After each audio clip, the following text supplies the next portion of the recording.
A čo si myslíš, že sa zmení, keď príde domov s tými zubami novými? No ja si myslím, že to bude úplne iný človek, lebo predsa len otvoríte ústa a ono to hneď človek vidí, že je to hneď na očiach.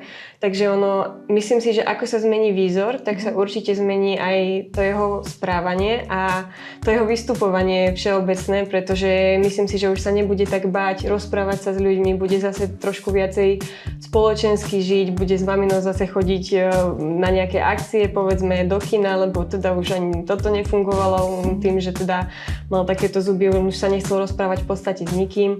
Takže myslím si, že sa toho zmení veľmi veľa.